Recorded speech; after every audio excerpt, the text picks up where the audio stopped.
Hello everybody, welcome to Bass and Bonsai. That's how you do it. Mwah.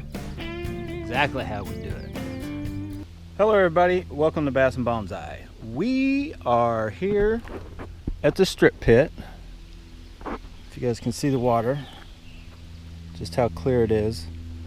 But I'm getting ready to put on the old chest harness and we're going to try out my new rod. So buckle up, hang on, wish me luck. We're going BFSing. Yeah, to work. Up until now, this is my smallest, lightest BFS setup. And I don't really have anything that comes quite close enough to how light this, mainly because of the rod, will throw. You guys remember this one, right? Well, today I'm going to throw it too. But we're also trying out my new Kuying Teton. This is a one-piece, 6'6", 661. It is 2 to 10 grams. What does that say? Like 3 to 8 pound test. But anyway, this just came in the mail, and it's more expensive than you can get a two-piece model for like 60. This one's like right around 100. I'm sure they had the price due to the shipping. It costs more to ship longer tube. So anyway, we're going to get out here and see what we can do. And I'm going to compare kind of the two. So if you guys are kind of wondering, this one states right on it 661L, like it's a light. And this is a 6'3" UL, ultralight. And it claims to go down to 1 gram, 1 to 4 grams. But I did just a touch of a test cast, and this will throw the 16th ounce crappie jig, no problem. So let's do it. I could not wait.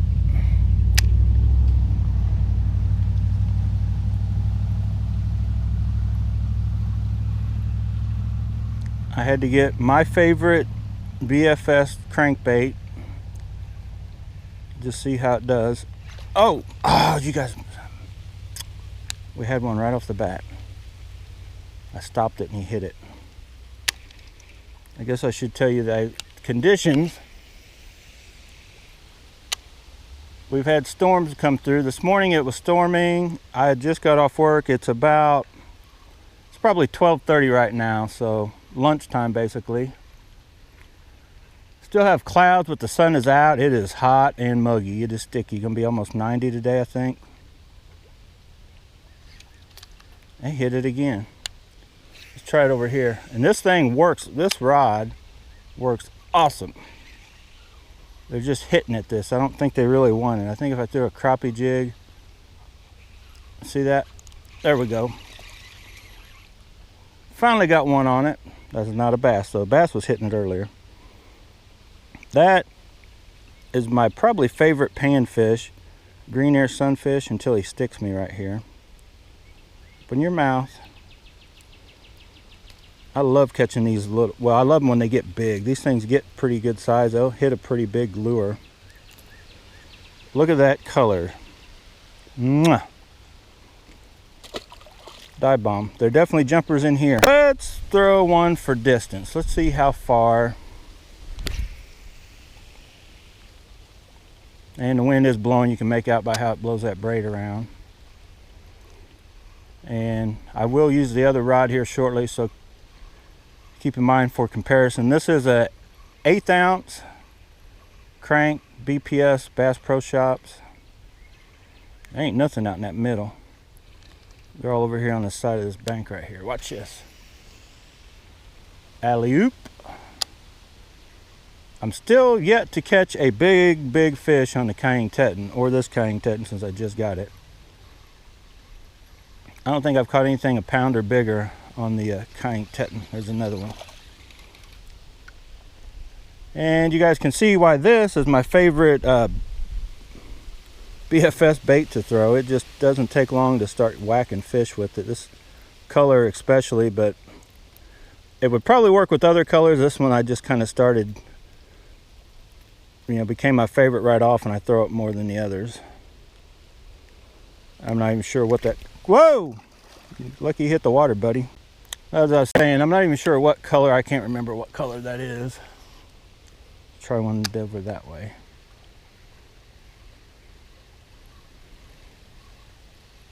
It's definitely, it's a one-piece rod, so I think it's made out of the same material, but initial feel is that it's a more sensitive rod. It should work for you know, bottom. I can feel them hitting at this bait. There's one that might be a little better, but it's a bass. No, still a little guy though. But I'm gonna try it. I'm hoping this rod will be my shaky head rod. It'll let them smaller shaky head, which you'll catch a big one on shaky head too, but it'll let them smaller bass put up more of a fight. Since, if you guys already should know, I fish for fun. I don't do tournaments that often.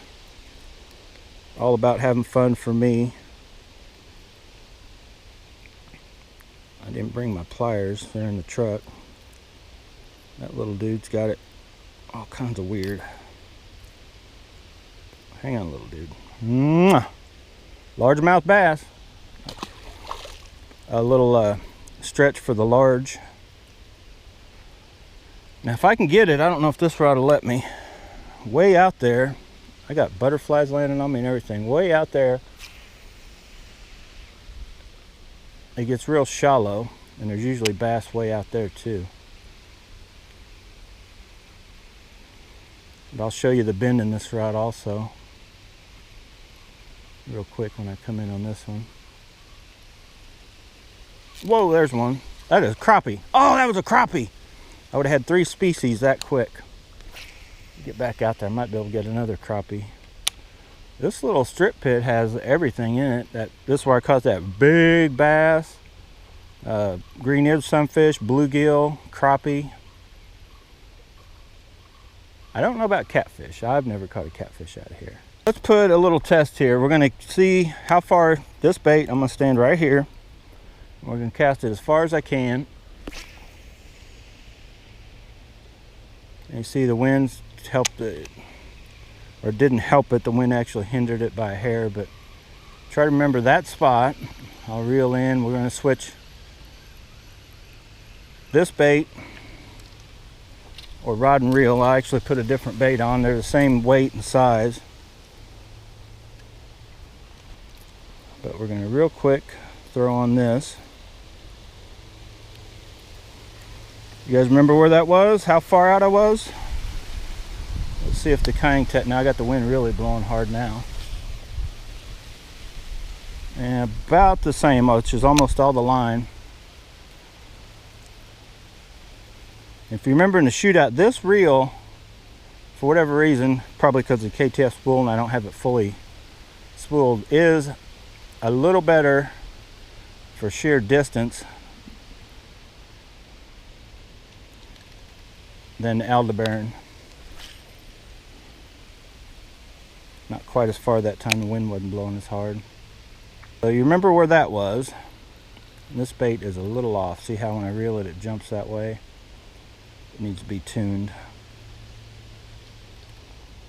Alright, remember that distance. We'll go right back to this one. And we'll go right back to this one. And the wind's blowing, which should help. So yeah, that got... This, I think, will actually cast an 1/8 ounce, just probably because of the extra length, a little bit further. Okay, I know what you guys are wanting to know now. I'll show you see the bend in it. It's definitely, you can tell it's stiffer than the 6'3", but it's still, wouldn't call it a noodle, but it's close. I'm hoping it's right where I want it to be. But you guys want to see, I know, how well it throws an actual 16th ounce crappie jig. So you see where it hit? Without pretty much any trouble. I didn't really have to worry about stopping the spool. Let's try to see if I can cast it without stopping the spool, if we get any backlash. All right, you guys ready? Nope, look at that. As long as you get a good solid cast in. Didn't even have to put my finger on the spool, throwing a 16th ounce crappie jig, which that, my friends, is a feat all in itself. See that? Perfect break set. I could probably actually turn it down. I should probably want it to start to come back. You know, I should have to put my thumb on it. So it probably tells me I have just a touch too many, breaks up too high on this thing. But if you want no issues with casting, they do not like this color crappie jig. Well, he does. They don't, but he did. That's a little bitty one. Little bitty dude. That's what you can catch with BFS. But it will catch big ones. But look at that cute little dude. Oh, he's lovely. Look at that. That's what I call lightning. So it runs all through. They have a bigger mouth.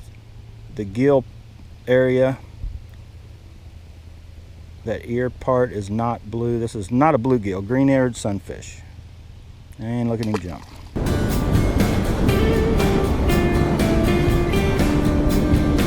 Exactly how we do it.